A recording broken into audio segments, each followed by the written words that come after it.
आसुन देखा 12 राशि शुभ अशुभ संपर्क में प्रथम तो मेषराशि।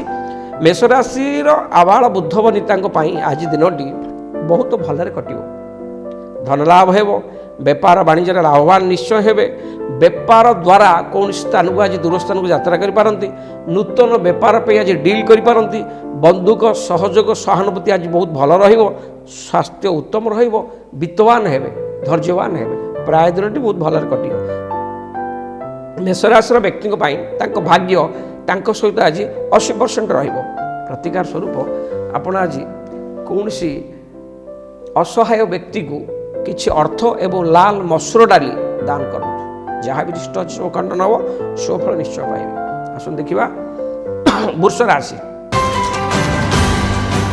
वृष राशि आज दिनटी अत्यंत सौभाग्यशाली हो पारे। आज आपण शत्रु दुर्बल हेले हे ज्ञान करंतु नहीं।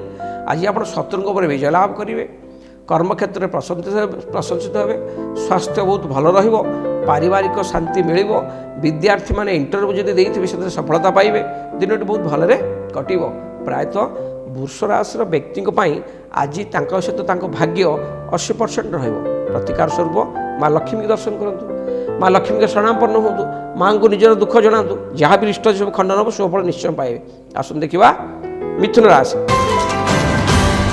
मिथुन राशि व्यक्ति आज दिनटी मनरे नूतन आशा संचारण हो संतान संतति मानक आज आपण संतान संतति को आज आप भविष्यर पंथा निर्धारण करी आज किसी डिसीजन नहीं पारती समाज में मान सम्मान बढ़ पारिवारिक सुख मिल ठाकुर पूजा बा ठाकुर किसी कार्य करी आज दिनटी अतिबाहित करेंगे। प्रायतः आज समय मिथुन राशि व्यक्ति विशेष बहुत भल रहिबो।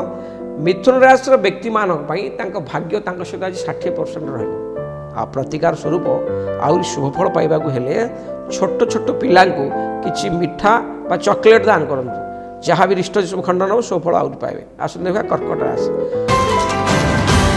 कर्कट राशि आज घातवार अतिबाहित होउछि ता सत्वे मध्य कर्कट राशि व्यक्ति आज दिनटी आज मन प्रफुल्लित रहिबो नूतन जानवाहन गृह उपकरण क्रय करि पारंती आज कौन सामाजिक कार्य जोग देवे एवं समाज में प्रतिष्ठित हे समस्त आज आस्था भाजन हे परिवार शांति रहिबो।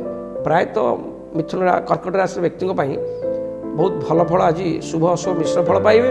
कर्कट राशि व्यक्ति भाग्य सहित 60% रहिबो। आज घातबार अतिबाहित होउथुवा हेतु सब काम करंतु जगी रखी करंतु विवाद भितर पसंतु नहीं।